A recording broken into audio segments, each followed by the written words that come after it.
Grey Worm was not born Grey Worm. He was once a child, a boy taken from his home, sold into slavery, stripped of his identity. In Astapor, boys were not raised. They were broken. The Unsullied were trained without mercy. Pain was their teacher. Obedience was their religion. They were given numbers, not names, because names meant identity, and identity meant weakness. The training was brutal. They were starved, beaten, forced to prove loyalty by killing even the innocent. Every emotion was punished. Fear had to disappear. Love had to disappear. Hope had to disappear. The boy survived. Most did not.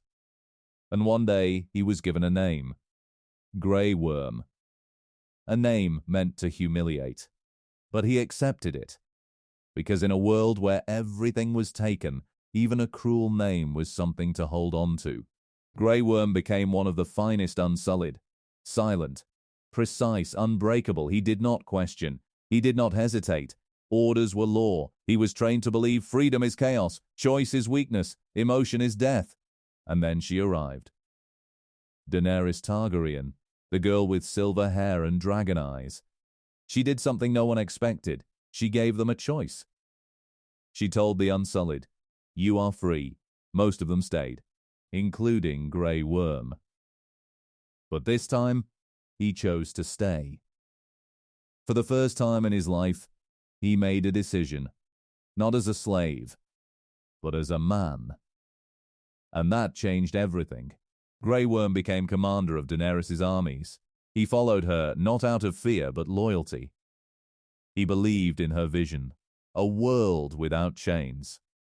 But something unexpected happened. He met Missandei. She spoke softly. She smiled. She treated him like a person, not a weapon. At first he did not understand it. Why did her presence disturb him? Why did his heart race? Unsullied were not supposed to feel, but feelings came anyway. Missandei once asked him, "If you could choose another name, what would it be?" He replied, "Grey Worm." Because that was the name Daenerys gave him. The first name he chose. That moment was powerful. He was no longer just a soldier.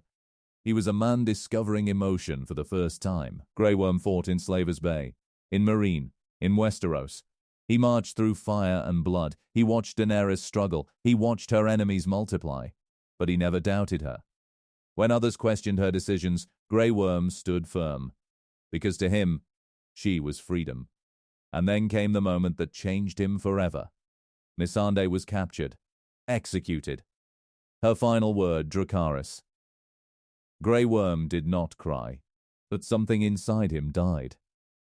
The boy who learned to feel was burned away by grief. Only the soldier remained. When Daenerys attacked King's Landing, Grey Worm led the Unsullied. He was no longer fighting for justice. He was fighting for vengeance. When the bells rang, he hesitated for a moment.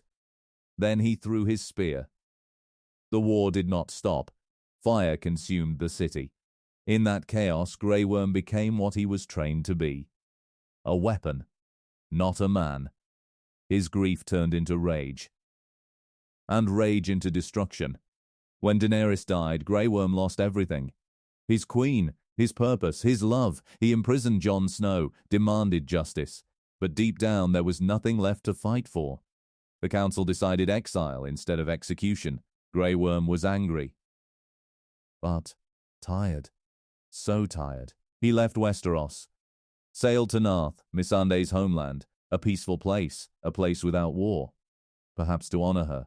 Perhaps to finally rest. Grey Worm's story is not about power. It is about identity. He was born a slave, trained as a weapon, freed as a soldier, and broken as a lover. He learned to feel, only to lose what he loved.